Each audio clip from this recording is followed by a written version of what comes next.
যুগ যুগ ধরে গোয়েন্দাগিরি যুদ্ধের অন্যতম কৌশল হিসেবে ব্যবহার হয়ে আসছে।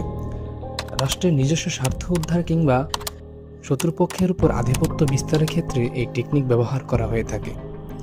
আজ এই আধুনিক যুগেও রাষ্ট্রের সবচেয়ে গুরুত্বপূর্ণ সেক্টর এই গোয়েন্দা বিভাগ। এর উপর ভরসা করে টিকে আছে উন্নয়নশীল রাষ্ট্রগুলো।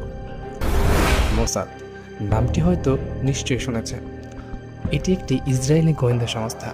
মোসাদকে বলা হয় বিশ্বের সবচেয়ে ভয়াবহ ও দূরদর্শী গোয়েন্দা সংস্থা। সাল 1945।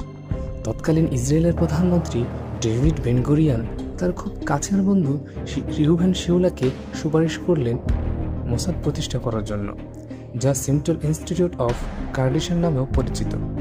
হিব্রু ভাষায় মোসাদ শব্দের অর্থ ইনস্টিটিউট। আনুষ্ঠানিকভাবে এই গোয়েন্দা সংস্থাটির নাম the institute of intelligence and special operations. উল্লেখ্য, এছাড়াও ইসরায়েলের আরও দুটি গোয়েন্দা সংস্থা রয়েছে। অভ্যন্তরীণ গোয়েন্দা সংস্থার নাম সিনবেদ এবং সামরিক গোয়েন্দা সংস্থার নাম আগাফ হা-মাদিন, বা সংক্ষেপে বলা হয় আমার। আনুষ্ঠানিকভাবে মোসাদ প্রতিষ্ঠিত হয় 1951 সালে। ইসরায়েল প্রতিষ্ঠার আগে যে সকল সংগঠন সংগ্রাম করছিল তাদের জন্য গুরুত্বপূর্ণ তথ্য সংগ্রহ করা যে কাঠামো গড়ে উঠেছিল তাকে মোসাদের পূর্বসূরি বলাই যায়। 1949 সালে মোসাদের জন্ম হলেও 1996 সাল নাগাদ কেউই জানত না এই মোসাদের প্রধানকে।